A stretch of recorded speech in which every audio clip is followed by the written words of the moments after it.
Agora é aquele momento em que a gente conhece um pouquinho da vida de quem muito amou o Pai e foi reconhecido pela Igreja, que foi canonizado. Sede santos. E hoje, dia 9 de setembro, é dia de São Pedro Claver. Hoje relembramos a história e o exemplo deste santo que nasceu em Verdú, na Catalunha, no ano de 1580, no berço de uma família muito cristã. São Pedro era devotíssimo da Virgem Maria e um profundo adorador de Jesus Eucarístico. Após os seus estudos, Pedro foi ordenado sacerdote e enviado como missionário a Cartagena, porto da Colômbia, onde viveu seu apostolado entre os escravos por mais de 40 anos.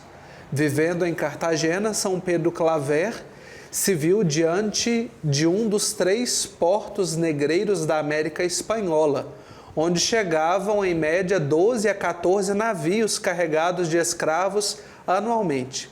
São Pedro Claver servia aos escravos, cuidando deles, do físico ao espiritual. O Papa Leão XIII, que foi o Papa que canonizou São Pedro Claver, na sua canonização ele declarou o seguinte: Pedro Claver é o santo que mais me impressionou depois da vida de Cristo. E realmente é uma vida admirável, né? A pessoa que se entrega e pessoas em situação de miséria, de abandono, de pobreza extrema, de sofrimento, como o caso dos escravos, e ele se entrega totalmente. No dia 3 de abril de 1622, São Pedro Claver acrescentou aos votos religiosos de sua profissão mais um voto, o de gastar a vida inteira ao serviço dos negros escravos. Ratificando este voto, ele escreveu de próprio punho que era para sempre escravo dos negros.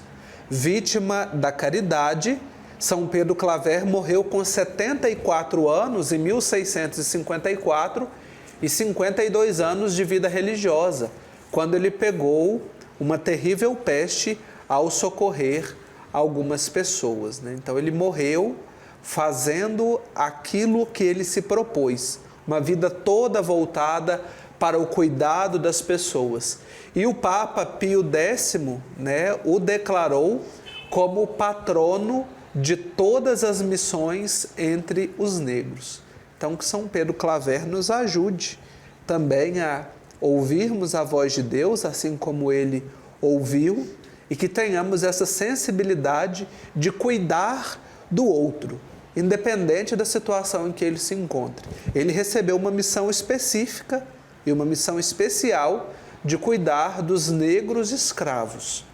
E quantas pessoas que hoje estão escravizadas, não pelas correntes, né, pelas amarras, mas outras formas de escravidão.